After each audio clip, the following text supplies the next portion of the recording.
সেই সকাল থেকে বদ্দি একবার এসেছিল, ব্যাস। তারপর আর তো কেউ আমার খোঁজ নিচ্ছে না।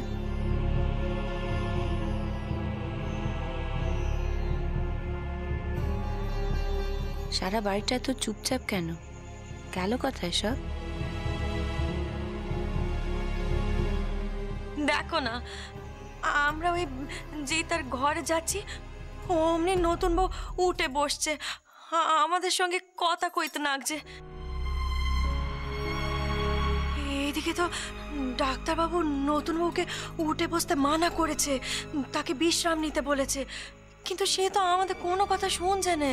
সেই জন্যই তো বলছি ওর ঘরে মোটে যেও নেকো। ঘরে গেলে তো সে উঠতে চাইবে, সে কথা কইতে চাইবে, তো নিজের শরীরের হাল তো সে জানে না। আমার আর এক জ্বালা।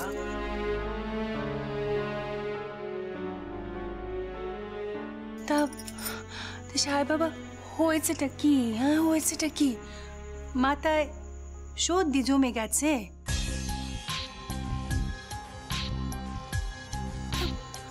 হ্যাঁ, তো মাথা ব্যথা করবে কেন? হ্যাঁ, তো মাথা ব্যথা তো করা উচিত নয়। দিনে রাতে ঘুমোতে পারছে না, ছটপট ছটপট করছে। কি হয়েছে?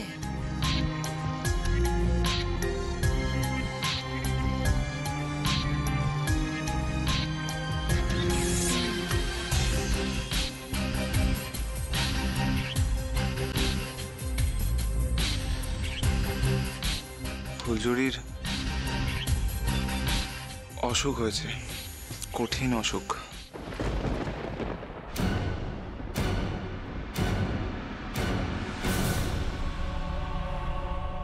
গিন্নিমার ঘর থেকে কথার আওয়াজ আসছে। সবাই কি ওই ঘরে আড্ডা জমিয়েছে? আমাকে বাদ দিয়ে আড্ডা দিচ্ছে। দেখো, আমি যে একা একা থাকতে পারি না সে কি জানে না? আর ও কি এখন রিপোর্ট নিয়ে আসেনি? এত দেরি হওয়ার তো কথা না। নাকি ও এসে গিন্নিমার ঘরেই গেছে? দেখি তো।